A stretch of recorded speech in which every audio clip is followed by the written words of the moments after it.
Hello students. तो हम लोग पढ़ रहे थे तत्वों का वर्गीकरण एवं गुणधर्मों में आवर्तीता। जितने भी टाइप से हम लोगों ने वर्गीकरण को देख लिया था, डोबेराइनर का, न्यूलैंड का, मेंडलीफ का, उसके बाद मॉडर्न पीरियोडिक टेबल भी हम लोगों ने देख लिया था।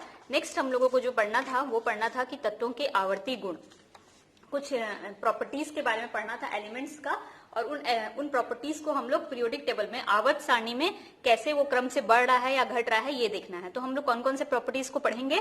तो हम लोग पढ़ेंगे परमाणु त्रिज्या और आयनिक त्रिज्या, परमाणु त्रिज्या व आयनिक त्रिज्या। फिर हम लोग पढ़ेंगे आयनन एंथैल्पी या आयनन ऊर्जा या आयनन ऊर्जा या आयनाइजेशन एनर्जी, आयनाइजेशन पोटेंशियल, आयनन एंथैल्पी को पढ़ेंगे। फिर हम लोग पढ़ेंगे इलेक्ट्रॉन बंधुता, फिर पढ़ेंगे विद्युत ऋणात्मकता और संयोजकता। तो आज की क्लास में मैं कवर करूंगी परमाणु त्रिज्या व आयनिक त्रिज्या और दूसरा आयनन एंथैल्पी या आयनन ऊर्जा। इन दोनों को हम लोग आज की क्लास में कवर करेंगे। तो सबसे पहला टॉपिक परमाणु त्रिज्या या आयनिक त्रिज्या। परमाणु त्रिज्या या आयनिक त्रिज्या मतलब एटॉमिक रेडियस और आयनिक रेडियस। परमाणु त्रिज्या को क्या कहेंगे? Atomic radius. ऐसे माना गया है कि परमाणु को जैसे गोलाकार में माना गया है ना, आप लोग सेकंड चैप्टर पढ़ चुके हैं। तो अब कोई भी चीज गोल है तो उसका कुछ ना कुछ त्रिज्या तो होगा ही। तो हम लोग यही देखना है कि एटम का कितना साइज है, त्रिज्या मतलब उसकी साइज के बारे में हम लोग को पता करना है। तो सबसे पहले तो परमाणु की त्रिज्या को कैसे हम लोग डिफाइन करेंगे वो देख लेते हैं। तो परमाणु के बाह्य कोश के इलेक्ट्रॉन व नाभिक के बीच की दूरी को परमाणु त्रिज्या कहते हैं। तो न्यूक्लियस होता है एक परमाणु का, सेकंड चैप्टर में आप लोग पढ़ चुके हैं। न्यूक्लियस के अंदर प्रोटॉन होता है, न्यूट्रॉन होता है, और इलेक्ट्रॉन न्यूक्लियस के चारों ओर सराउंडिंग में रोटेट करते रहते हैं। तो इलेक्ट्रॉन यहाँ हो सकता है, यहाँ हो सकता है, यहाँ हो सकता है, वो रोटेट करता है उसके सराउंडिंग में ना। तो ये न्यूक्लियस है, और न्यूक्लियस से जो सबसे लास्ट में जो इलेक्ट्रॉन रोटेट कर रहा है उस इलेक्ट्रॉन के बीच की दूरी क्या कहलाएगी? त्रिज्या, परमाणु त्रिज्या या एटॉमिक रेडियस कहलाएगी। न्यूक्लियस से, परमाणु के नाभिक से बाह्य सबसे आउटर मोस्ट सेल में जो इलेक्ट्रॉन रोटेट कर रहा है, सबसे बाह्य कोश में जो इलेक्ट्रॉन रोटेट कर रहा है उसके बीच की डिस्टेंस को क्या कहेंगे? त्रिज्या कहेंगे, परमाणु त्रिज्या कहेंगे। अब परमाणु त्रिज्या को ना अलग अलग तरीके से डिफाइन किया गया है। कुछ लोग वंडरवाल त्रिज्या की बात करते हैं, कुछ सहसंयोजक त्रिज्या की, कुछ धातु त्रिज्या या धात्विक त्रिज्या की, कुछ आयनिक त्रिज्या की। तो आयनिक त्रिज्या तो एक अलग पार्ट है, इसको अलग कर देते हैं। इन तीनों के बारे में हम लोग देखते हैं। तीन प्रकार से त्रिज्या को हम लोग पढ़ सकते हैं। वंडरवाल त्रिज्या, वंडरवाल नाम के एक साइंटिस्ट थे, उनके नाम पे उन्होंने वंडरवाल रेडियस बताया था, इसलिए वंडरवाल रेडियस। सहसंयोजक त्रिज्या या इसी को कहेंगे कोवैलेंट रेडियस। सहसंयोजक बंध के बारे में आप लोग जानते हैं, वही वाला पढ़ेंगे भी हम लोग नेक्स्ट चैप्टर में। तो कोवैलेंट रेडियस और मेटालिक रेडियस, धात्विक त्रिज्या या मेटालिक रेडियस। और ये तो वंडरवाल रेडियस है ही, ठीक है। तो देखो ये क्या होता है वंडरवाल रेडियस। अभी मैंने बताया कि न्यूक्लियस से आउटर मोस्ट सेल में जो इलेक्ट्रॉन रोटेट कर रहा है उस सेल की दूरी, उस सेल के बीच के डिस्टेंस को क्या कहेंगे? एटॉमिक रेडियस या परमाणु त्रिज्या कहेंगे। तो ये वंडरवाल त्रिज्या यही है। देखो ये एक अणु है, यहाँ पे मैंने क्या किया? दो परमाणु को जोड़ दिया, ये एक परमाणु और ये दूसरा परमाणु, ये दोनों जुड़ गए सहसंयोजक बंध से, ठीक है। ये दूसरा अणु है, यहाँ तक एक अणु था, यहाँ तक दूसरा, ये एक परमाणु, ये दूसरा परमाणु, दोनों आपस में जुड़ गए, ठीक है। फिर यहाँ से तीसरा अणु है, ये दोनों जुड़ गए। तो ये दोनों जुड़े हैं, ये दोनों जुड़े हैं, ये दोनों जुड़े हैं, लेकिन ये वाला इससे जुड़ा तो नहीं है ना, बस पास में है। सेम ये वाला इससे जुड़ा नहीं है, सिर्फ पास में है। तो हम लोग क्या कहेंगे? निकटतम परमाणु, निकटतम परमाणु, नियरेस्ट एटम, नियरेस्ट एटम। तो जो भी नियरेस्ट एटम है उनके न्यूक्लियस के बीच की दूरी, ये वाला परमाणु इसका न्यूक्लियस और ये वाला परमाणु इसका न्यूक्लियस, ठीक है। इन दोनों के न्यूक्लियस की बात नहीं कर रही हूं ना, क्योंकि इन दोनों तो जुड़ गए हैं कोवैलेंट बॉन्ड बना करके, ये दोनों जुड़े नहीं हैं, सिर्फ पास पास हैं। तो जो नियरेस्ट एटम है, जो समीपस्थ परमाणु है, उनके न्यूक्लियस के बीच की दूरी का आधा, ये पूरी दूरी है और इसका आधा क्या कहलाएगा? यहां से यहां तक त्रिज्या, और यहां से यहां तक दूसरी त्रिज्या। इस परमाणु की त्रिज्या ये वाली और इस परमाणु की त्रिज्या ये वाली। क्लियर हुआ? तो आप लोग कैसे इसको डिफाइन करोगे कि दो निकटतम परमाणुओं के बीच की दूरी का आधा वंडरवाल त्रिज्या कहलाता है। नोट कर लेना आप लोग, दो निकटतम परमाणुओं के बीच की दूरी का आधा वंडरवाल त्रिज्या कहलाता है। किसी भी कंडीशन में उन दो परमाणु को आप लोग ले सकते हो। या two nearest distance between the half of the distance between two nearest atom is called van der Waal radius. Half of the distance of two nearest atom half of the distance between two nearest atom is called van der Waals radius. ठीक है, अब covalent radius या सहसंयोजक त्रिज्या को हम लोग कैसे डिफाइन करेंगे? तो यही वाला जो मैं यहाँ पे दिखा रही थी ना कि ये दोनों जुड़े हुए हैं, सहसंयोजक बंध बनाए, इसलिए मैंने एक दूसरे के ऊपर ऐसे करके बनाया है ना, क्योंकि ये दोनों जुड़े थे, पर ये दोनों जुड़े नहीं थे इसलिए अलग अलग मैंने बनाया था दोनों को, बस निकटतम किया था। ठीक है, तो अब ये दोनों जुड़े वाले को हम लोग लेंगे। देखो ये एक अणु, ये दूसरा अणु और ये तीसरा अणु, मतलब ऐसे ही आप लोग और बना सकते हो। मैंने यहाँ पे 2 ही बनाया है, 3 ही बनाया है। तो अब यहाँ पे जो अणु जुड़ गए हैं ना, जो अणु आपस में सहसंयोजक बंध से जुड़ गए हैं, तो सहसंयोजक बंध द्वारा बंधे अणु, बंध द्वारा बंधे परमाणु, एक परमाणु ए एक परमाणु ए, दोनों जुड़ करके क्या बनाए? अणु, या आप लोग कह सकते हो atoms bonded with covalent bond. तो सहसंयोजक बंध द्वारा बंधे परमाणुओं के नाभिक के बीच की दूरी का आधा, बीच की दूरी का आधा, ये दोनों सहसंयोजक बंध से बंधे हैं, तो इसका नाभिक और इसका नाभिक, इनके बीच की दूरी का आधा, यहां से यहां तक, ये R1 इस परमाणु की त्रिज्या और यहां से यहां इस परमाणु की त्रिज्या। ठीक है, क्लियर, समझ में आया? अगर मैं इन दोनों के बीच की दूरी का आधा लेती तो क्या हो जाता? वैन डर वाल त्रिज्या, लेकिन मैं इन दोनों का ली हूं जो आपस में सहसंयोजक बंध से जुड़े हुए हैं। तो सहसंयोजक त्रिज्या का मतलब क्या है? सहसंयोजक बंध द्वारा बंधे परमाणुओं के नाभिक के बीच की दूरी का आधा सहसंयोजक त्रिज्या कहलाता है। या atoms bonded with covalent bond को लेना है आपको यहाँ पे। The covalent radius is the radius which is half of the distance between to covalently bonded atoms, इसको कहेंगे सहसंयोजक त्रिज्या। ठीक है, तो अभी आप लोग को इसको देख करके क्लियर समझ में आ रहा होगा कि ये वैन डर वाल त्रिज्या है और ये सहसंयोजक त्रिज्या है, तो दोनों में से छोटा कौन है? अगर दोनों में नापूं, जैसे मैं इसी परमाणु में, देखो मैं इसी में देखती हूँ, है ना, ये तो सहसंयोजक त्रिज्या होगी अगर मैं इन दोनों के बीच का बात करूं तो। ठीक है, सेम अगर मैं इन दोनों के बीच का बात करूं, इनके बीच की दूरी का आधा यहाँ और यहाँ, तो ये भी क्या हो जाएगा? सहसंयोजक त्रिज्या, कोवैलेंट, ये भी कोवैलेंट था। लेकिन अगर मैं इसके और इसके बीच का बात करूं, इसके नाभिक और इसके नाभिक के बीच की दूरी का आधा, यहां और यहां, तो ये कौन सा हो जाएगा? वैन डर वाल, वैन डर वाल हो जाएगा। तो ये वाला वैन डर वाल है और ये वाला कोवैलेंट वाला है। तो वैन डर वाल वाला देखो यहां से यहां तक का आधा लेना है और सहसंयोजक यहां से यहां तक का आधा लेना है। तो आप लोग को क्लियर दिख रहा होगा कि वैन डर वाल अगर हम लोग लेंगे तो वैन डर वाल त्रिज्या का मान, रेडियस ऑफ वैन डर वाल में RW कर दे रही हूं, ठीक है, हमेशा ज्यादा आएगा अगर आप रेडियस किसका नापोगे? कोवैलेंट का। तो वैन डर वाल त्रिज्या का मान हमेशा ज्यादा आता है सहसंयोजक त्रिज्या से। अगर मैं इसी में नापूं तो सहसंयोजक त्रिज्या यहां से यहां तक की दूरी का आधा होगा, तो ये छोटा आएगा, लेकिन यहां से यहां तक की दूरी का आधा बड़ा आएगा ना, तो ये ध्यान रखना है। अब धात्विक त्रिज्या या मेटालिक रेडियस क्या होता है? धात्विक त्रिज्या या मेटालिक रेडियस धातु के लिए होगा, सबसे पहली बात तो कि मेटल्स के लिए ही होगा केवल। ठीक है, मेटल का जो क्रिस्टल स्ट्रक्चर होता है, उस स्ट्रक्चर में क्या होता है? एटम्स पास पास ऐसे प्रेजेंट रहेंगे। मान लो ये आयरन का मेटल मैंने ले लिया, तो आयरन का एक मेटल का मैंने एक रॉड ले लिया है, जिसमें बहुत सारे आयरन के एटम्स होंगे, ये एक एटम, एक दूसरा, ये तीसरा, चौथा, ऐसे बहुत सारे एटम्स होंगे। तो उन एटम्स के बीच की दूरी का आधा इसी के जैसा है, वैन डर वाल जैसा ही है, लेकिन डिफरेंस है क्योंकि धातु में बात कर रहे हैं, इसलिए धातु त्रिज्या या मेटालिक रेडियस बात करेंगे। तो धातु क्रिस्टल में धातु परमाणुओं के बीच की दूरी का आधा धात्विक त्रिज्या कहलाता है। नोट कर लेंगे आप लोग कि किसी धात्विक क्रिस्टल संरचना में दो निकटतम परमाणुओं के नाभिक के बीच की दूरी का आधा, फिर से बोल रही हूं मैं, किसी धात्विक क्रिस्टल संरचना में दो निकटतम परमाणुओं के नाभिक के बीच की दूरी का आधा क्या कहलाएगा? धात्विक त्रिज्या। और इसी को क्रिस्टल रेडियस भी बोलते हैं ना। तो अगर क्रिस्टल रेडियस करके पूछे, क्रिस्टल त्रिज्या करके पूछे, तो आपको धात्विक त्रिज्या ही समझना है। क्लियर है? मेन ये दोनों है, वैन डर वाल और कोवैलेंट। ये तो सिर्फ धातु के लिए बात कर रहे हैं हम लोग, केवल मेटल के लिए। नेक्स्ट आयनिक त्रिज्या। अगर आयनिक त्रिज्या टर्म आता है तो कुछ नहीं, ये सब तो त्रिज्या अलग है। आयनिक त्रिज्या अगर टर्म आता है तो हम लोग परमाणु की बात ना करके हम लोग किसकी बात करेंगे? आयन की। परमाणु की बात नहीं करना। अभी तो हम लोग परमाणु परमाणु शब्द यूज कर रहे थे ना, अब आपको किसका यूज करना होगा, शब्द परमाणु की जगह पे आयन लगा देना है। जैसे सोडियम की त्रिज्या देखोगे तो सोडियम परमाणु है, तो ये या तो आपको वंडरवाल त्रिज्या देखना पड़ेगा सोडियम के लिए, या फिर सहसंयोजक त्रिज्या देखना पड़ेगा, या फिर ये धातु है तो धात्विक त्रिज्या भी देख सकते हो। ठीक है, कार्बन के लिए वंडरवाल त्रिज्या देखो या सहसंयोजक त्रिज्या देखो, लेकिन कार्बन अधातु है तो धात्विक त्रिज्या नहीं देखेंगे उसके लिए।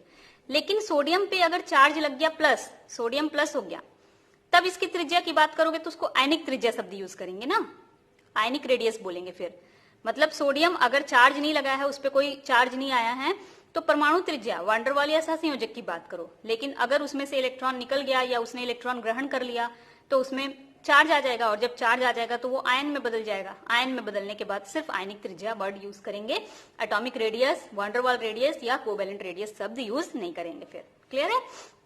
तो हम लोग आयनिक त्रिज्या अलग से भी पढ़ेंगे, परमाणु त्रिज्या पहले हम लोग बात करते हैं। अब देखो, रेडियस डिपेंड्स ऑन, मतलब कि त्रिज्या किस किस चीजों पर निर्भर करती है, त्रिज्या जो है वो किस किस चीजों पर निर्भर करती है। तो त्रिज्या को प्रभावित करने वाले कारक, ऐसे आप लोग हेडिंग डाल सकते हो, त्रिज्या को प्रभावित करने वाले कारक, ऐसे आप लोग हेडिंग डाल सकते हैं ना। सबसे पहले न्यूक्लियर चार्ज, न्यूक्लियर चार्ज मतलब नाभिकीय आवेश। नाभिकीय आवेश मतलब नाभिक का आकर्षण कितना है।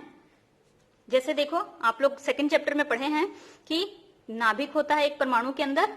अब मैं बहुत बड़ा बना रही हूं तो ऐसे नहीं सोचना है कितना बड़ा परमाणु का नाभिक होता है ना, बहुत ही छोटा होता है। ठीक है, लेकिन अब दिखाने के लिए थोड़ा सा बड़ा तो बनाना पड़ेगा, तभी तो समझ में आएगा ना। इसके अंदर प्रोटॉन्स होते हैं और न्यूट्रॉन्स होते हैं न्यूक्लियस के अंदर। ठीक है, तो मैंने प्रोटॉन और न्यूट्रॉन बना दिया, और बाहर में इलेक्ट्रॉन ऑर्बिट में रोटेट करता रहता है। ठीक, कितने भी ऑर्बिट हो सकते हैं, अभी मैंने सपोज मैंने 2 ऑर्बिट बनाए हैं। तो ये प्रोटॉन पे पॉजिटिव चार्ज और इस इलेक्ट्रॉन पे नेगेटिव चार्ज। आप लोग जानते हो प्रोटॉन पे धनावेश होता है और इलेक्ट्रॉन पे ऋणावेश होता है, तो धन ऋण को आकर्षित करता है।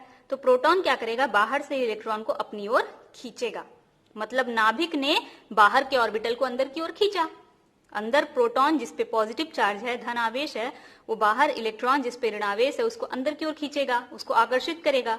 तो हम लोग क्या कह सकते हैं, नाभिक बाहर के ऑर्बिटल को आकर्षित करेगा। तो इसी को कहते हैं नाभिकीय आकर्षण या न्यूक्लियर चार्ज, इसी को कहते हैं न्यूक्लियर चार्ज। ठीक है, तो नाभिकीय आकर्षण या न्यूक्लियर चार्ज, अगर चार्ज ज्यादा है, यहाँ पे आकर्षण ज्यादा है तो ये ज्यादा खींचेगा, और अगर ये ज्यादा खींचेगा तो साइज क्या हो जाएगा, बाहर वाला ऑर्बिटल जो यहाँ पे था वो खींच के थोड़ा अंदर आ जाएगा, छोटा हो जाएगा कि नहीं। क्लियर है? लेकिन अगर अंदर में पॉजिटिव चार्ज ज्यादा नहीं है या अंदर का आकर्षण ज्यादा नहीं है, तो जो खिंचाव हो रहा है बाहर के ऑर्बिटल को जो अंदर की ओर पुल कर रहा है वो कम पुल करेगा। कम पुल करेगा तो क्या होगा, बाहर का ऑर्बिटल फ्री होकर के और बाहर जाएगा, दूर रहेगा, तो साइज क्या हो जाएगा, बड़ा हो जाएगा। देखो, त्रिज्या यहां से यहां तक ज्यादा हो जाएगी और यहाँ पे त्रिज्या क्या हो गई है, कम हो गई है। तो क्लियर समझ में आया? नाभिकीय आकर्षण या न्यूक्लियर चार्ज या नाभिकीय आवेश किसको कह रहे हैं, नाभिक में उपस्थित प्रोटॉन का इलेक्ट्रॉन को अपनी ओर खींचना, या नाभिक में प्रेजेंट प्रोटॉन का आउटर मोस्ट ऑर्बिटल में चल रहे इलेक्ट्रॉन को अपनी ओर पुल करना क्या कहलाता है, नाभिकीय आकर्षण।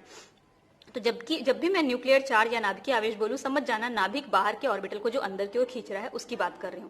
तो अगर न्यूक्लियर चार्ज अधिक होगा, अगर न्यूक्लियर चार्ज अधिक होगा तो त्रिज्या क्या हो जाएगी, अंदर का ऑर्बिटल अंदर की ओर ज्यादा खींचेगा तो त्रिज्या क्या हो जाएगी, कम। और अगर न्यूक्लियर चार्ज कम होगा तो त्रिज्या क्या हो जाएगी, अधिक। क्लियर है? नेक्स्ट है number of orbit. Number of orbit मतलब कितने ऑर्बिट में इलेक्ट्रॉन्स हैं। जैसे ये नाभिक है, नाभिक के बाहर एक ऑर्बिट है, फिर ये नाभिक है, नाभिक के बाहर 2 ऑर्बिट है, ये नाभिक है, नाभिक के बाहर 3 कक्षक है। ऑर्बिट मतलब कक्षक ना, कक्षों की संख्या, कक्षों की संख्या, जिसमें कक्ष मतलब जिसमें इलेक्ट्रॉन रोटेट करता है ना, जिसमें इलेक्ट्रॉन रहता है उसको कक्ष कह रहे हैं। तो देखो, अगर एक ही कक्षक है, एक ही कक्ष है, KLM से डिनोट करते हैं, आप लोग सेकंड चैप्टर में पढ़ चुके होंगे, तो KLM से डिनोट करते हैं इसको।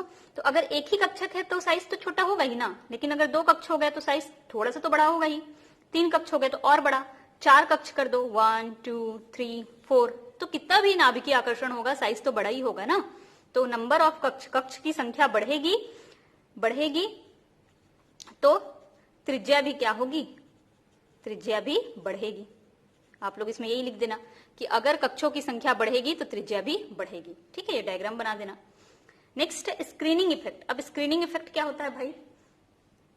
स्क्रीनिंग इफेक्ट का मतलब ये होता है परिरक्षण प्रभाव, इसको बोलते हैं परिरक्षण प्रभाव, और आवरण प्रभाव भी इसको बोलते हैं, आवरण प्रभाव, और इसको सिल्डिंग इफेक्ट भी बोलते हैं, सिल्डिंग इफेक्ट। तो देखो परिरक्षण प्रभाव स्क्रीनिंग इफेक्ट या सिल्डिंग, परिरक्षण प्रभाव या आवरण प्रभाव या सिल्डिंग इफेक्ट इसी को कहते हैं ना। तो ये क्या होता है देखो मैं बता रही हूँ। ये न्यूक्लियस है, न्यूक्लियस के अंदर प्रोटॉन है और न्यूट्रॉन है, ठीक है, धनावेश है, और बाहर में कक्षों में इलेक्ट्रॉन रोटेट कर रहा है। ठीक है, तो यहाँ पे इलेक्ट्रॉन है, मान लो सपोज पहले ऑर्बिटल में 2 रहता है तो मैं 2 ही बना रही हूँ, दूसरे में 8, 1 2 3 4 5 6 7 8, ठीक है, और तीसरा ये है ना। अब ये मान लेते हैं ये बाह्य सबसे आउटर मोस्ट ऑर्बिटल है, बाह्य कक्षक आउटर मोस्ट है, सबसे बाहर वाला कक्षक है, और ये नाभिक है। तो नाभिक का जो आकर्षण है वो इसको अंदर की ओर खींचने की कोशिश करेगा, इसको अंदर की ओर खींचेगा, नाभिकीय आकर्षण। यही पढ़ रहे हैं आप लोग ना कि प्रोटॉन अंदर से बाहर में जो इलेक्ट्रॉन उपस्थित हैं उनको अंदर की ओर खींचने की कोशिश करता है। तो बाह्य कक्षक में ये अंदर की ओर आकर्षित करेगा, अंदर की ओर खींचने की कोशिश करेगा। लेकिन जब नाभिक का आकर्षण बाहर जाएगा तो देखो सबसे पहले इसको ये आकर्षण, यहाँ पे पहला जो कोश है यहाँ पे उपस्थित इलेक्ट्रॉन में आकर्षण लगेगा, ये इसको पहले खींचेगा, फिर इसको खींचेगा, तब जाके यहाँ पे जो बाहर वाले ऑर्बिटल में उपस्थित है उसको खींचेगा। तो जो अंदर का ऑर्बिटल, अंदर के ऑर्बिटल में जो इलेक्ट्रॉन्स है ना, ये इलेक्ट्रॉन्स नाभिक के आकर्षण को बाहर तक पहुंचने से रोक रहे हैं कहीं ना कहीं। पहले यहाँ पे रुका, फिर यहाँ पे रुका, तब जाके यहाँ पहुंच रहा है। तो ये जो अंदर के इलेक्ट्रॉन्स है ना, ये नाभिक के आकर्षण को बाहर के ऑर्बिटल तक पहुंचने में जो रोकते हैं, इसी को परिरक्षण प्रभाव कहते हैं। यहां से रक्षा कर रहा है, ये बाहर नहीं जाने दे रहा है। तो नाभिक के आकर्षण को बाह्य ऑर्बिटल तक पहुंचने से अंदर के ऑर्बिटल जो रोकते हैं उसको परिरक्षण प्रभाव कहते हैं। तो आप लोग चाहो तो ऐसे परिभाषा लिख सकते हो कि भीतर कोश मतलब इनर ऑर्बिटल, इनर ऑर्बिटल के इलेक्ट्रॉन्स द्वारा बाह्य कोश के इलेक्ट्रॉन, बाह्य कोश मतलब outermost shell, outermost shell या आउटर मोस्ट ऑर्बिट, भीतर कोश के इलेक्ट्रॉन द्वारा बाह्य कोश के इलेक्ट्रॉन पर लगने वाले नाभिकीय आकर्षण को रोकना परिरक्षण प्रभाव कहलाता है।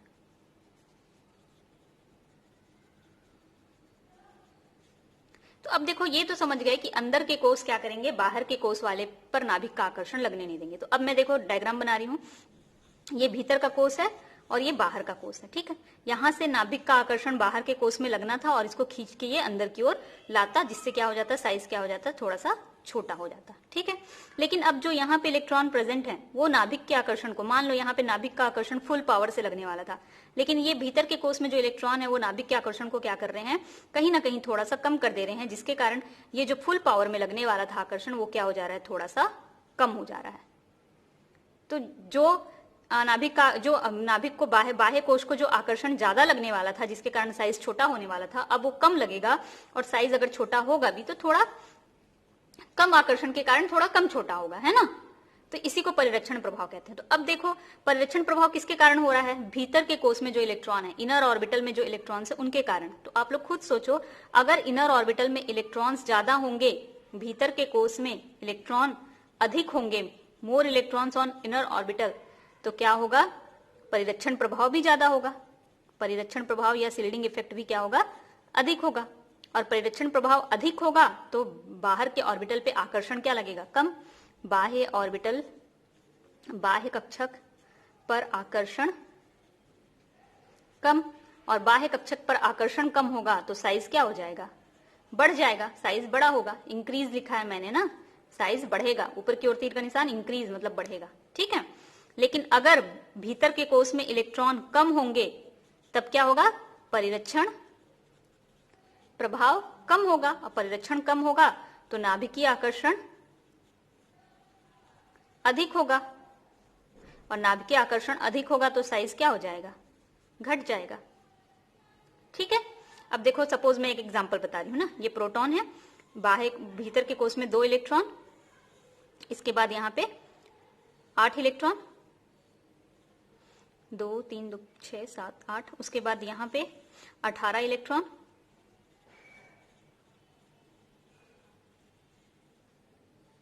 चलो ऐसे नहीं बनाती हूँ मैं, ऐसे बनाती हूँ। ये नाभिक, नाभिक के बाद 2 इलेक्ट्रॉन, यहाँ पे 8 इलेक्ट्रॉन, यहाँ पे 18 इलेक्ट्रॉन, फिर यहाँ पे 2 इलेक्ट्रॉन। ठीक है, और यहाँ पे देखते हैं, यहाँ पे 2 इलेक्ट्रॉन, यहाँ पे 8 इलेक्ट्रॉन, यहाँ पे 12 इलेक्ट्रॉन। सपोज ऐसे ही मैं रैंडम एग्जांपल लिख रही हूँ ना, ऐसा कुछ हो, ऐसा ही सही है, ऐसा जरूरी नहीं है। ठीक है, या यहाँ पे मैं कर देती हूँ 8 इलेक्ट्रॉन, यहाँ पे भी 8 कर देती हूँ। ठीक है, और यहाँ पे कर देती हूँ 2 इलेक्ट्रॉन।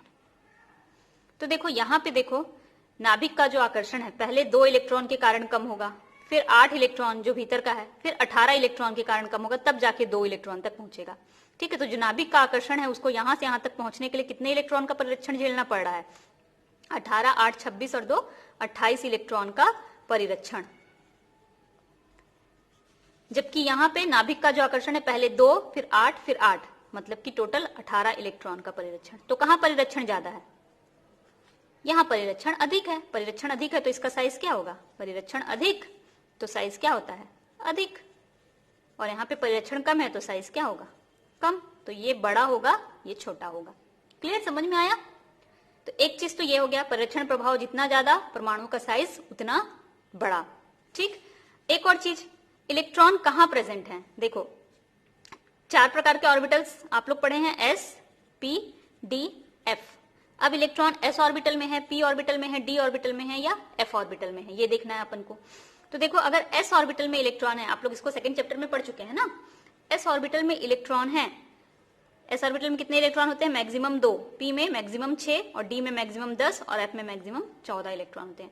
तो परिरक्षण प्रभाव सबसे ज्यादा s ऑर्बिटल का होता है, फिर p का, फिर d का, फिर f का। भले नंबर ऑफ इलेक्ट्रॉन्स s में कम है, लेकिन s वाला सबसे ज्यादा परिरक्षण करता है, क्योंकि s नाभिक के आकर्षण को सबसे ज्यादा रोकता है। तो देखो क्या कहना चाह रही हूं मैं, ये नाभिक है, यहाँ पे s ऑर्बिटल में इलेक्ट्रॉन है और यहाँ पे भी s ऑर्बिटल में इलेक्ट्रॉन है और फिर ये बाहर का ऑर्बिटल है। ठीक, एक और नाभिक, यहाँ पे s ऑर्बिटल में इलेक्ट्रॉन, यहाँ पे p ऑर्बिटल में ज्यादा इलेक्ट्रॉन है, फिर ये बाहर का नाभिक। तो यहाँ पे जो परिरक्षण होगा ना, s ऑर्बिटल के इलेक्ट्रॉन रोकेंगे, फिर p ऑर्बिटल के इलेक्ट्रॉन रोकेंगे, तब जाके बाहर तक नाभिक आकर्षण जाएगा। लेकिन यहाँ पे दोनों में s ऑर्बिटल का इलेक्ट्रॉन रोक रहा है, तो यहाँ परिरक्षण अधिक होगा। अगर s में ज्यादा इलेक्ट्रॉन है तो परिरक्षण अधिक होगा, फिर p में, फिर d में और f में। अगर इलेक्ट्रॉन यहाँ पे f में ले लो, सपोज यहाँ पे f में इलेक्ट्रॉन है, तो परिरक्षण बहुत कम होता है। परिरक्षण बहुत कम, मतलब f वाले बहुत कम नाभिकीय आकर्षण को रोक पाते हैं, लेकिन p वाले और d वाले नाभिकीय आकर्षण को, s वाले नाभिकीय आकर्षण को बहुत ज्यादा परिरक्षित करते हैं। ये ध्यान रखना है आपको, यही मैंने यहाँ पे लिखा हुआ था, स्क्रीनिंग प्रभाव s का सबसे ज्यादा, फिर p का, फिर d का, फिर f का। ये ध्यान रखना है आपको। ठीक है, नेक्स्ट है, अब नेक्स्ट जो हम लोग को पढ़ना है, परमाणु त्रिज्या में आवर्तीता। परमाणु त्रिज्या किसे कहते हैं, उसको कौन कौन से कारक प्रभावित करेंगे, ये आप लोगों ने देख लिया। अब अपन ये देखेंगे कि परमाणु त्रिज्या कि में आवर्तीता क्या है, मतलब बाएं से दाएं जाने पे क्या हो रहा है और ऊपर से नीचे आने पे क्या हो रहा है, किसके साथ? पीरियोडिक टेबल के साथ। तो देखो परमाणु त्रिज्या सबसे पहले हम लोग किसमें चेक करेंगे? आवर्त में। इन अ पीरियड मैंने लिखा है, मतलब आवर्त में। आवर्त में हम लोग देखेंगे क्या होता है। आवर्त कहने का मतलब क्या था, आप लोग पीरियोडिक टेबल में देख चुके हैं। आवर्त मतलब बाएं से दाएं जो हॉरिजॉन्टल लाइन है वो ना, क्षैतिज रेखाएं हैं, उनको आवर्त कहेंगे। पहला आवर्त, ये दूसरा आवर्त, ये तीसरा आवर्त, ये चौथा आवर्त, ये 5वां, 6वां और 7वां। तो आवर्त में बाएं से दाएं जाना पड़ेगा आवर्त के लिए आपको। और वर्ग की बात करेंगे तो ये वर्टिकल लाइन ना, ऊपर से नीचे, ऊर्ध्वाधर खंड। तो ऊपर से नीचे हम लोग ऐसे देखेंगे तो वर्ग बोलेंगे, और बाएं से दाएं बोलेंगे तो हम लोग आवर्त देखेंगे। तो आवर्त में बात करें अभी, यानी कि बाएं से दाएं। तो देखो लिखा हुआ है कि बाएं से दाएं जाओगे आवर्त में तो सहसंयोजक त्रिज्या का मान कम होने लगता है। यहाँ पे लिख लेना आप लोग, बाएं से दाएं। हमेशा आपको बाएं से दाएं ही देखना है ना, मतलब इधर से इधर जाना है। तो देखो क्या दिया हुआ है यहाँ पे, बाएं से दाएं। Hydrogen, helium. क्या मैंने कहा कि बाएं से दाएं जाओगे तो परमाणु त्रिज्या का मान कम होते जाएगा। तो चलो फर्स्ट वाला को तो हम लोग छोड़ देते हैं, फर्स्ट आवर्त, और हम लोग सेकंड या थर्ड में देखते हैं ना। ये जो भी चीज मैं बता रही हूँ सेकंड और थर्ड पे पूरा 100% लागू होगा, और बाकी के आवर्त के लिए सब में अपवाद है, ठीक है। तो सेकंड और थर्ड के लिए हम लोग मोस्टली देखेंगे। तो बाएं से दाएं जब जाओगे तो सहसंयोजक त्रिज्या कम होने लगेगा। इसका मतलब लिथियम का आकार बड़ा है, बेरिलियम का उससे छोटा, बोरॉन का और छोटा, कार्बन का और छोटा, नाइट्रोजन और छोटा, ऑक्सीजन और छोटा, और फ्लोरीन सबसे छोटा। इसको छोड़ दो ना, ये नोबल गैस है, ये वाला लाइन को पूरा छोड़ देना, ये अलग से हम लोग पढ़ेंगे इसके बारे में। जो भी बात हम लोग जो भी पढ़ेंगे अभी सिर्फ यहां तक 17वें ग्रुप तक पढ़ेंगे, फर्स्ट से लेकर के 17वें तक, ठीक है। तो सबसे बड़ा कौन है? लिथियम। सबसे छोटा कौन है? फ्लोरीन। फिर सबसे बड़ा सोडियम, सबसे छोटा क्लोरीन। तो मतलब बाएं से दाएं जाओगे तो सहसंयोजक त्रिज्या क्या होती जाती है? कम होती जाती है। तो यहाँ पे देखो मैंने बनाया भी है, सोडियम सबसे बड़ा, उससे छोटा मैग्नीशियम, फिर एल्युमिनियम, फिर सिलिकॉन, फास्फोरस, सल्फर, और सबसे छोटा क्लोरीन। यहाँ पे उनके त्रिज्या का मान भी दिया हुआ है, ये 1.86, ये 0.9, ठीक। अब ऐसा क्यों होता है? तो यहाँ पे कारण लिखा हुआ है क्यों ऐसा होता है। क्योंकि नंबर ऑफ प्रोटॉन तो बढ़ता है। देखो सोडियम का परमाणु क्रमांक कितना है? 11, यानी कि इलेक्ट्रॉन की संख्या 11, तो प्रोटॉन की संख्या भी क्या होगी? 11। यानी कि सोडियम के नाभिक के अंदर 11 प्रोटॉन हैं, 11 धनावेश हैं, और उसके बाहर इलेक्ट्रॉन। कैसे लिखेंगे इसका इलेक्ट्रॉनिक विन्यास? 2, 8 और 1, मतलब कितने ऑर्बिटल? 1, 2, 3। तो पहला ऑर्बिटल में 2 इलेक्ट्रॉन, दूसरे ऑर्बिटल में 8 इलेक्ट्रॉन, और तीसरे ऑर्बिटल में 1 इलेक्ट्रॉन, ठीक है। और अंदर में कितने प्रोटॉन? 11 प्रोटॉन। तो 11 प्रोटॉन का आकर्षण कितने ऑर्बिटल तक जा रहा है? 3 कोसों तक जा रहा है। 3 ऑर्बिटल तक 11 प्रोटॉन का आकर्षण जा रहा है, ठीक। लेकिन अगर मैं क्लोरीन की बात करूं तो क्लोरीन में आ जाओ। क्लोरीन का परमाणु क्रमांक कितना होता है? यहां पे लिख रही हूं मैं, क्लोरीन का परमाणु क्रमांक 17, यानी कि इलेक्ट्रॉन की संख्या भी 17 और प्रोटॉन की संख्या भी 17, यही होगा। इलेक्ट्रॉन की संख्या भी 17 और प्रोटॉन की संख्या भी 17। तो हम लोग इसका इलेक्ट्रॉनिक विन्यास कैसे लिखेंगे? 2, 8, 7। अब देखो ये क्लोरीन का नाभिक, कितने प्रोटॉन? 17 प्रोटॉन। पहला कोष 2, दूसरे कोष में 8, और तीसरे कोष में कितने इलेक्ट्रॉन है? 7। तो यहां पे 11 प्रोटॉन मिलके 3 कोष को आकर्षित कर रहे थे, और यहां पे कितने प्रोटॉन है? 17 प्रोटॉन है, और कोष कितना है? 3 कोष है। तो किसका नाभिकीय आकर्षण ज्यादा होगा? जिसमें ज्यादा प्रोटॉन। प्रोटॉन की संख्या ज्यादा, अधिक, मतलब नाभिकीय आकर्षण भी क्या होगा? नाभिकीय आकर्षण भी अधिक। तो यहां पे प्रोटॉन ज्यादा है, 17 प्रोटॉन, और यहां पे प्रोटॉन केवल 11 है। तो और कोष तो दोनों में बराबर है, 3-3 है। तो ज्यादा आकर्षण कहाँ होगा? यहाँ नाभिकीय आकर्षण अधिक, मतलब कि अंदर का नाभिक बाहर। तो यहाँ पे प्रोटॉन कितने हैं? 17 प्रोटॉन, और यहाँ पे 11, मतलब यहाँ कम प्रोटॉन है। और कोष तो दोनों में देखो बराबर है, यहाँ भी 3, यहाँ भी 3। तो यहाँ पे कम प्रोटॉन, यहाँ पे ज्यादा प्रोटॉन, मतलब यहाँ पे नाभिकीय आकर्षण अधिक होगा, और यहाँ पे नाभिकीय आकर्षण क्या होगा? कम। और नाभिकीय आकर्षण कम होगा तो यहाँ पे जो पुल करेगा बाहर के कोष को वो कम पुल करेगा, लेकिन यहाँ पे जो बाहर के कोष को ज्यादा पुल करेगा, इसलिए इसका साइज छोटा हो जाएगा और इसका साइज क्या हो जाएगा? बड़ा। तो इसलिए बाएं से दाएं जाने पर कोषों की संख्या देखो, सभी में इसमें 3-3 कोष ही होंगे, सब में कोष कितने होंगे? 3-3 ही ऑर्बिटल होंगे। लेकिन यहाँ पे प्रोटॉन 11 है, यहाँ पे 12, यहाँ पे 13, यहाँ पे 14, यहाँ पे 15, यहाँ पे 16, और यहाँ पे 17। तो जैसे जैसे प्रोटॉन्स का नंबर बढ़ रहा है, नाभिकीय आकर्षण क्या होते जा रहा है? बढ़ते जा रहा है। तो यहाँ पे आप लोग लिख सकते हो, नाभिकीय आकर्षण बढ़ते जा रहा है, बढ़ रहा है, इसलिए साइज क्या हो रहा है? कम।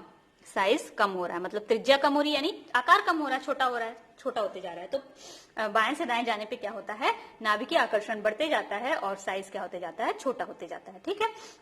नेक्स्ट हम लोग देखेंगे इन ग्रुप क्या होता है, मतलब वर्ग में क्या होता है। वर्ग का मतलब फिर क्या हो जाएगा? ऊपर से नीचे। वर्ग में क्या होगा? ऊपर से नीचे आएंगे तो क्या होगा? ये छोटा है या ये छोटा है या ये छोटा है, कौन सा छोटा है? ये। तो देखो ऊपर से नीचे जाएंगे तो सहसंयोजक त्रिज्या क्या होती है? बढ़ती है। यहाँ पे लिख लेना आप लोग, ऊपर से नीचे जाने पर सहसंयोजक त्रिज्या बढ़ती है, ऐसे लिखना पूरा सेंटेंस। ऊपर से नीचे जाने पर सहसंयोजक त्रिज्या क्या होते जाती है, बढ़ते जाती है, मतलब आकार क्या होते जाता है, बड़ा होते जाता है। देखो यहाँ पे एग्जांपल भी दिया है मैंने, लिथियम सबसे छोटा, फिर सोडियम, फिर पोटेशियम, फिर रुबिडियम, फिर सीजियम सबसे बड़ा। मतलब इस वर्ग का एग्जाम्पल मैंने लिखा है कि हाइड्रोजन को अलग करके हम लोग लिखें, क्योंकि हाइड्रोजन का स्थान तो निश्चित नहीं है ना, ये एक एस ब्लॉक का मेन है। तो लिथियम सबसे छोटा, फिर फ्रांसीसियम सबसे बड़ा, बेरिलियम सबसे छोटा, बेरियम इधर बड़ा होते जाएगा, ठीक है। सेम वैसे इधर आओगे तो फ्लोरीन सबसे छोटा होगा, और नीचे आते जाएंगे तो क्लोरीन उससे बड़ा, फिर ब्रोमीन और बड़ा, आयोडीन और बड़ा, एस्टेटिन सबसे बड़ा, ऐसे करके बढ़ते जाएगा ना, ठीक है। तो देखो ऐसा क्यों होता है यहाँ पे, जबकि यहाँ पे तो उल्टा था, बाएं से दाएं जा रहे थे तो घट रहा था, यहाँ पे ऊपर से नीचे आ रहे हैं तो क्या हो रहा है, बढ़ रहा है। तो ऐसा क्यों होता है, तो यहाँ पे ना देखो नंबर ऑफ प्रोटॉन तो यहाँ भी बढ़ रहे हैं, क्योंकि इसका परमाणु क्रमांक कितना है 3, मतलब इसमें प्रोटॉन कितने होंगे 3, पर इसका परमाणु क्रमांक 11 है, मतलब इसमें प्रोटॉन 11 होंगे। इसका परमाणु क्रमांक 19 है, मतलब इसमें प्रोटॉन 19 होंगे। इसका परमाणु क्रमांक 37 है, तो मतलब इसमें प्रोटॉन कितने होंगे 37। और सीजियम का परमाणु क्रमांक 55 है, मतलब इसके पास प्रोटॉन कितने होंगे 55। तो देखो नंबर ऑफ प्रोटॉन्स तो बढ़ रहा है, नंबर ऑफ प्रोटॉन बढ़ रहा है, इंक्रीज कर रहा है, बढ़ रहा है, ठीक है। लेकिन साथ ही साथ नंबर कोषों की संख्या भी बढ़ती जा रही है। कैसे कोषों की संख्या बढ़ती जा रही है, देखो यहाँ पे 3 है, मतलब इलेक्ट्रॉनिक बिनेंस क्या होगा 2 और 1, यानी कि कितने कोष हुए 2 कोष, 2 ऑर्बिट। यहाँ पे 11 इलेक्ट्रॉन, प्रोटॉन के साथ साथ इलेक्ट्रॉन और प्रोटॉन सेम नंबर होते हैं ना, यानी कि 2 8 1 3 कोष। यहाँ पे 2 8 8 1 4 कोष। यहाँ पे 2 8 18 8 1, यानी कि कितने कोष 5 कोष। वैसे यहाँ आगे बढ़ोगे तो इसमें टोटल 6 कोष। तो देखो अगर कोष की संख्या बढ़ रही है, भले प्रोटॉन बढ़ रहे हैं, मान लो यहाँ पे प्रोटॉन है कितने 3 और कोष कितने हैं 2, फिर यहाँ पे प्रोटॉन कितने हैं 11 और कोष कितने हैं 3। तो देखो 3 कोष है तो कितना भी नाभिक का आकर्षण बढ़ेगा तो भी कोष तो बढ़ गया ना, और यहाँ पे 6 कोष हैं, प्रोटॉन कितने हैं 55, 1 2 3 4 5 6। तो देखो कितना भी आकर्षण बढ़ेगा, फिर भी अगर कोषों की संख्या है तो साइज तो बड़ा ही होगा ना, होगा कि नहीं। ये क्लियर दिख रहा है आप लोगों को।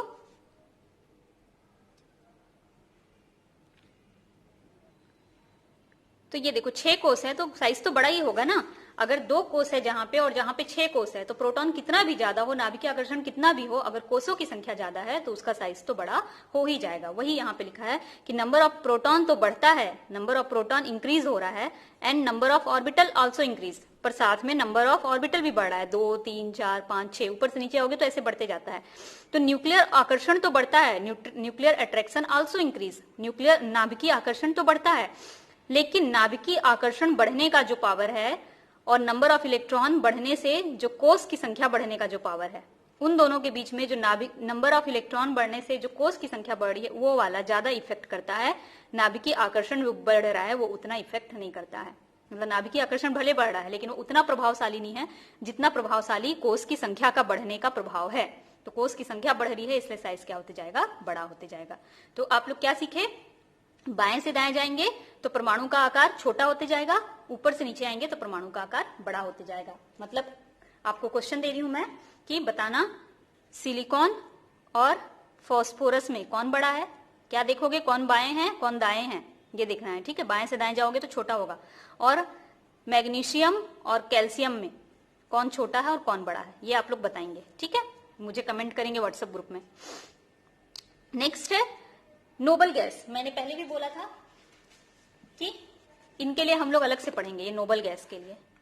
ये कौन से गैस हैं, अक्रिय गैस हैं, नोबल गैस, अक्रिय गैस, इन्हीं को नोबल गैस कह रही हूं ना। 18वां समूह, 18वां समूह, शून्य समूह भी इनको कहते हैं, शून्य समूह, अक्रिय गैस भी कहते हैं, निष्क्रिय गैस भी कहते हैं, क्योंकि ये कोई क्रिया नहीं करती हैं। अब देखो ये कोई क्रिया नहीं करती हैं, परमाणु है, ये मान लेते हैं हीलियम मैं ले लेती हूँ, तो हीलियम का परमाणु है, कोई क्रिया नहीं करती है। तो जो सहसंयोजक त्रिज्या हम लोग पढ़े थे ये कभी बनेगा क्या, क्योंकि ये तो तभी बनता है जब 2 परमाणु आपस में जुड़ जाते हैं, पर यहाँ पे ये तो क्रिया ही नहीं करती हैं, तो 2 परमाणु जुड़ेंगे ही नहीं, तो सहसंयोजक त्रिज्या की तो बात ही नहीं करना है। तो यहाँ पे कभी भी हम लोग कोवैलेंट त्रिज्या की बॉन्ड बात नहीं करते। देखो लिखा है कोवैलेंट बॉन्ड, सहसंयोजक बंध नहीं बनाते, इसलिए कोवैलेंट रेडियस सहसंयोजक त्रिज्या की जगह वान डेर वाल त्रिज्या का निर्धारण करते हैं, सिर्फ वान डेर वाल त्रिज्या की बात करते हैं, क्योंकि सिर्फ परमाणु पास पास हो सकते हैं, आपस में जुड़ नहीं सकते हैं, ठीक है। और परमाणु त्रिज्या वान डेर वाल त्रिज्या का मान सहसंयोजक त्रिज्या से ज्यादा आता है हमेशा। यहाँ पे हम लोग बताए थे कि वान डेर वाल त्रिज्या का मान सहसंयोजक त्रिज्या से हमेशा ज्यादा आता है। तो इसका मतलब इनका साइज तो हमेशा पूरे ग्रुप में क्या होगा, सबसे बड़ा ही होगा। तो नोबल गैसों का साइज क्या होता है, हमेशा बड़ा रहता है। किसकी अपेक्षा, इन सब की अपेक्षा। तो इधर बाएं से दाएं आओगे, हम लोग क्या पढ़े थे कि बाएं से दाएं आएंगे तो साइज कम होते जाएगा, लेकिन इनका साइज बड़ा होगा ना, यहीं तक देखना है आपको, बाएं से दाएं इसका साइज बड़ा, फिर बाएं से दाएं जाओगे इसका साइज बड़ा। इस पूरे ग्रुप में सबसे बड़ा आर्गन, इस पूरे ग्रुप में सबसे बड़ा नियॉन, इस पूरे ग्रुप पीरियड में, इस पूरे पीरियड में सबसे बड़ा नियॉन, इस पूरे पीरियड में सबसे बड़ा आर्गन। तो इनका साइज हमेशा ज्यादा होता है, क्योंकि इनके लिए वान डेर वाल त्रिज्या ही हम लोग देखेंगे, कभी भी सहसंयोजक त्रिज्या नहीं, जबकि इनके लिए हम लोग सहसंयोजक त्रिज्या की बात कर रहे थे। क्लियर है। तो नोबल गैस का साइज हमेशा क्या होता है, बड़ा होता है। इतना हुआ ये। तो अभी कुल मिला के हम लोग क्या देखे, तो देखो हम लोगों ने ये देखा, हाँ तो देखो हम लोगों ने ये देखा, ये देखो ये मेटालिक त्रिज्या है, धात्विक त्रिज्या, दो धातु क्रिस्टल में 2 परमाणुओं के बीच की दूरी का आधा। और ये है सहसंयोजक त्रिज्या, जब सहसंयोजक बंध से 2 परमाणु जुड़ जाते हैं, पास पास आ जाते हैं, सहसंयोजक बंध बना लेते हैं, तब उनके बीच की दूरी का आधा। और ये है आयनिक त्रिज्या, आयनिक त्रिज्या के बारे में भी हम लोग नेक्स्ट बात करेंगे, ठीक है। ये हम लोगों ने देखा। और क्या देखे हम लोग, देखो बाएं से दाएं जा रहे हैं, लिथियम से नियॉन की तरफ जा रहे हैं, तो lithium, beryllium, boron, carbon, nitrogen, oxygen, fluorine, देखो साइज छोटा होते जा रहा है, दिखा रहा है। और ऊपर से नीचे आ रहे हैं तो साइज क्या होते जा रहा है, बड़ा। सब में वही दिखाया है। क्लियर है, पूरे आवर्त सारणी में ये देखो, बाएं से दाएं जाने पे साइज छोटा और ऊपर से नीचे आने पे बड़ा, सब में ऐसे ही दिखा रहा है ना। अब ये सब बीच का हम लोग डी ब्लॉक को पढ़ते ही नहीं है ना, इसलिए बीच वाला हम लोग नहीं पढ़ के सीधे यहाँ से यहाँ तक गए थे। डी ब्लॉक अलग से पढ़ेंगे, इसका साइज देखो कैसे अलग दिख रहा है ना, तो वो अलग से पढ़ेंगे डी ब्लॉक वाले चैप्टर में 12th क्लास में। अभी सिर्फ इनकी बात किए हैं हम लोग, ठीक है।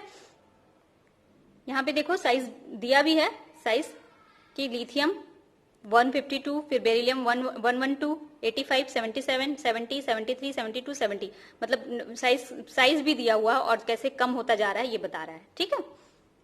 अब नेक्स्ट टॉपिक है हमारा आयनिक त्रिज्या। आयनिक त्रिज्या किसे कहते हैं, तो मैंने पहले ही बताया, परमाणु में से 1 इलेक्ट्रॉन निकल जाए, जैसे ये सोडियम है, सोडियम में से 1 इलेक्ट्रॉन निकल जाए, ये सोडियम मैं बनाती हूँ, 11 प्रोटॉन होते हैं सोडियम में, पहले कक्ष में 2, दूसरे में 8 और बाहरी वाले में 1 इलेक्ट्रॉन होते हैं। तो 1 इलेक्ट्रॉन निकाल देगा तो क्या किस में बदल जाएगा, सोडियम था, सोडियम किस में बदल जाएगा, सोडियम, प्रोटॉन अभी भी 11 ही रहेगा क्योंकि इलेक्ट्रॉन बाहर निकाला है ना, तो यहाँ पे 2, यहाँ पे 8, 1 इलेक्ट्रॉन निकाल दिया। अब ये इलेक्ट्रॉन निकल दिया तो ये वाला कोष तो समाप्ति हो जाएगा ना, बाहर वाला, तो इसको मिटा दो, ठीक है। तो यहाँ पे मैंने बना दिया तीसरा कोष नहीं, तो यहाँ पे 3 कोष थे और प्रोटॉन कितने थे, 11 प्रोटॉन। अब यहाँ पे कितने कोष हो गए, 2 कोष, लेकिन प्रोटॉन अभी भी कितना है, 11, क्योंकि उसने इलेक्ट्रॉन निकाला है ना। यहाँ पे भी 11 प्रोटॉन थे और यहाँ पे भी 11 प्रोटॉन, इलेक्ट्रॉन निकाला है उसने, प्रोटॉन ने निकाला है, तो ये 11 प्रोटॉन यहाँ पे भी और यहाँ पे भी। तो जब 11 प्रोटॉन 3 कोष को में नाभिक आकर्षण लगा रहे हैं और यहाँ 11 प्रोटॉन 2 ही कोष को आकर्षित कर रहे हैं, तो ज्यादा आकर्षण कहाँ होगा, यहाँ नाभिकीय आकर्षण अधिक, और जहां नाभिकीय आकर्षण अधिक उसका साइज क्या होगा, छोटा, स्मॉल हो जाएगा, वो ज्यादा पुल करेगा बाहर आउटर मोस्ट सेल को। क्लियर है। तो ये सोडियम था और यहाँ पे इलेक्ट्रॉन निकाल दिया तो क्या बना, सोडियम प्लस। जब इलेक्ट्रॉन दान कर देते हैं तो धनावेश आ जाता है, 1 इलेक्ट्रॉन दान किया है इसलिए 1 धनावेश ना। तो सोडियम यहाँ पे परमाणु था और यहाँ पे सोडियम क्या हो गया, आयन। तो देखो जब भी धनायन बनेगा तो धनायन का त्रिज्या जो उसका संगत परमाणु था उससे क्या होगा, कम। सोडियम बड़ा है, सोडियम प्लस छोटा है। लेकिन ऋणायन बनेगा तब क्या होगा, देखते हैं। देखो फॉर एग्जाम्पल क्लोरीन का परमाणु क्रमांक 17, यानी कि 17 प्रोटॉन होंगे इसके न्यूक्लियस में। अब पहले कोष में 2, सेकेंड ऑर्बिट में 8 और थर्ड ऑर्बिट में 7। अब इसने 1 इलेक्ट्रॉन ग्रहण किया, इलेक्ट्रॉन ग्रहण किया है, प्रोटॉन नहीं, तो प्रोटॉन अभी भी 17 होगा। यहाँ पे 2, यहाँ पे अभी भी 8 और यहाँ पे 8 हो गया, 7 था, अब कितने हो गए, 8 हो गए, 8 इलेक्ट्रॉन्स हो गए। तो यहाँ पे 17 प्रोटॉन्स और 3 कोष, 3 ऑर्बिट्स। यहाँ पे 17 प्रोटॉन ही है और 3 ऑर्बिट ही है। लेकिन देखो इलेक्ट्रॉन्स कितने हो गए, अब 18 इलेक्ट्रॉन, यहाँ पे 17 इलेक्ट्रॉन ही थे। तो यहाँ पे 17 प्रोटॉन 17 इलेक्ट्रॉन को आकर्षित कर रहे थे, अट्रैक्ट कर रहे थे, लेकिन यहाँ पे 17 प्रोटॉन 18 इलेक्ट्रॉन को अट्रैक्ट कर रहे हैं। तो यहाँ पे अट्रैक्शन कम होगा कि नहीं, तो यहाँ आकर्षण क्या हो जाएगा, कम, अट्रैक्शन कम हो जाएगा, तो साइज क्या हो जाएगा, इंक्रीज। तो ये क्लोरीन था और इसने एक इलेक्ट्रॉन ले लिया था, तो ये क्लोरीन माइनस ऋणावेश बना लिया था। इलेक्ट्रॉन ग्रहण करते हैं तो ऋणावेश आता है, तो नेगेटिव चार्ज आ गया था इस पे। तो ऋणायन की त्रिज्या क्या होती है, नेगेटिव आयन जो है उसकी त्रिज्या संगत परमाणु से अधिक होती है। तो देखो क्लोराइड जो मैंने लिखा है यहाँ पे, क्लोरीन माइनस का साइज बड़ा है क्लोरीन एटम से। तो आपको ये ध्यान रखना है, जब भी बोलेगा, जब भी त्रिज्या आएगा, आयंस आएंगे, तब आपको ध्यान रखना है। अगर जैसे मैं बोलूं मैग्नीशियम 2+ और मैग्नीशियम, तो ये एटम है और ये पॉजिटिव चार्ज वाला आयन है, धनायन है, तो धनायन की त्रिज्या छोटी होगी, यही तो बोले हैं ना हम लोग। लेकिन अगर मैं बोलूं F- और F, तो ये एटम है और ये ऋणायन है, तो ऋणायन की त्रिज्या अधिक होती है। तो हमेशा ध्यान रखना है, ठीक। अब आप लोग को क्वेश्चन दे रही हूं मैं, क्या आप लोग पता करके आएंगे कि O2- O- और O, इन तीनों में सबसे बड़ा कौन होगा। साइज का ऑर्डर आपको बताना है, साइज ऑर्डर। जैसे मैं लिख देती हूं एक एग्जांपल, Mg2+ सबसे छोटा होगा, फिर Mg+, फिर Mg। सेम वैसी मैं लिख देती हूं N3- सबसे बड़ा, N2-, N-, फिर N। तो वैसे ही आपको इसके बारे में, और Al3+, Al2+, Al+ और एल्यूमिनियम, इसके बारे में, ये दोनों आपको बताना है, ठीक है। एल्यूमिनियम और ऑक्सीजन का आपको बताना है, ये मैंने बता दिया है। अब नेक्स्ट टॉपिक है iso electronic species. Iso electronic species मतलब क्या होता है, आइसो इलेक्ट्रॉनिक हिंदी में बोलेंगे सम इलेक्ट्रॉनिक। नाम से स्पष्ट है, जिसमें इलेक्ट्रॉन की संख्या क्या हो, समान। सम मतलब समान, जिसमें इलेक्ट्रॉन की संख्या समान हो उसको सम इलेक्ट्रॉनिक स्पीसीज कहेंगे। Same number of electron but charge different, पर चार्ज अलग अलग होना चाहिए। जैसे कोई एटम है, मान लो A, इस पे चार्ज प्लस है, और कोई एटम है B, इस पे चार्ज 2+ है, या कोई एटम है C, इस पे चार्ज माइनस है, तो सबका चार्ज अलग अलग है कि नहीं। इसमें 1+, इसमें 2+, इसमें 1-, लेकिन सब में इलेक्ट्रॉन की संख्या है 2 इलेक्ट्रॉन, 2 इलेक्ट्रॉन, 2 इलेक्ट्रॉन मान लो, तो इनको क्या कहेंगे, आइसो इलेक्ट्रॉनिक या सम इलेक्ट्रॉनिक। यहाँ पे एग्जाम्पल भी दिया हुआ है, देखो सोडियम+, सोडियम का परमाणु क्रमांक 11, एटॉमिक नंबर 11, यानी कि इलेक्ट्रॉन कितने हैं, 11। पर सोडियम पे एक प्लस आ गया, इसका मतलब इसने क्या किया, एक इलेक्ट्रॉन डोनेट कर दिया। अब एक इलेक्ट्रॉन डोनेट कर दिया तो इस पे कितने इलेक्ट्रॉन बचे, 10। मैग्नीशियम, इलेक्ट्रॉनिक परमाणु क्रमांक एटॉमिक नंबर 12, यानी कि इलेक्ट्रॉन भी कितने हैं, 12। पर मैग्नीशियम पे 2+ आ गया, मतलब कितने इलेक्ट्रॉन डोनेट कर दिया, 2, तो इसको क्या कहेंगे, तो इसके पास कितना बचेगा, 10 इलेक्ट्रॉन। एल्यूमिनियम 3+, तो एल्यूमिनियम के पास 13 इलेक्ट्रॉन होते हैं, इसका एटॉमिक नंबर 13 है, तो 13 इलेक्ट्रॉन। अब इसने 3 इलेक्ट्रॉन दान किया, इसलिए तो 3+ आया ना, तो इलेक्ट्रॉन कितने बचे, 10। तो इसके पास भी 10 इलेक्ट्रॉन, इसके पास भी 10 इलेक्ट्रॉन, इसके पास भी 10 इलेक्ट्रॉन, लेकिन चार्ज तीनों में अलग अलग है, इसमें 1+, इसमें 2+, इसमें 3+, तो ये तीनों क्या होंगे, आपस में सम इलेक्ट्रॉनिक, ठीक है। अब यहाँ पे कार्बन देखते हैं, कार्बन का परमाणु क्रमांक 4, यानी कि इलेक्ट्रॉन कितने हैं इसके पास, 6 इलेक्ट्रॉन कितने हैं, 6। अब इसमें 4- आया है, मतलब इसने क्या किया है, 4 इलेक्ट्रॉन ग्रहण कर लिया है, तो 6 पहले से था, 4 ले लिया, टोटल कितना हो गया, 10, ठीक है। सेम नाइट्रोजन के का इलेक्ट्रॉनिक परमाणु क्रमांक 7 होता है, मतलब इसके पास इलेक्ट्रॉन कितने होते हैं, 7, पर इस पे 3-, मतलब इसने 3 इलेक्ट्रॉन क्या कर लिया, ग्रहण, तो टोटल कितना हो गया, 10। ऑक्सीजन का 8 होता है, इलेक्ट्रॉन 8, इसने 2 ग्रहण किया, इसलिए 2- है यहाँ पे, तो 2 इलेक्ट्रॉन इसने एक्सेप्ट कर लिया, तो ये कितना हो गया, 10। तो इसके पास भी 10 इलेक्ट्रॉन, इसके पास भी 10 इलेक्ट्रॉन्स, और इसका होता है 9, और इसने 1 ग्रहण किया, इसलिए 1- है, तो इसके पास भी 10। तो ये भी क्या हो गया, सम इलेक्ट्रॉनिक। ये आपस में पूरे के पूरे कैसे हैं, आइसो इलेक्ट्रॉनिक, ठीक है। आपको ध्यान रखना है ये, है ना। तो ये सम इलेक्ट्रॉनिक स्पीसीज है, इनमें चार्ज अलग अलग है, लेकिन नंबर ऑफ इलेक्ट्रॉन्स क्या है, सेम है। क्लियर है, नोट कर लेना आप लोग, क्लियर दिखेगा आप लोगों को अभी। तो इतना था एटॉमिक त्रिज्या या परमाणु त्रिज्या के बारे में। नेक्स्ट हम लोग देखेंगे आयोनाइजेशन एंथैल्पी और आयोनाइजेशन एनर्जी या आयोनाइजेशन पोटेंशियल जिसको कहते हैं, इसके बारे में हम लोग देखेंगे अगली क्लास में।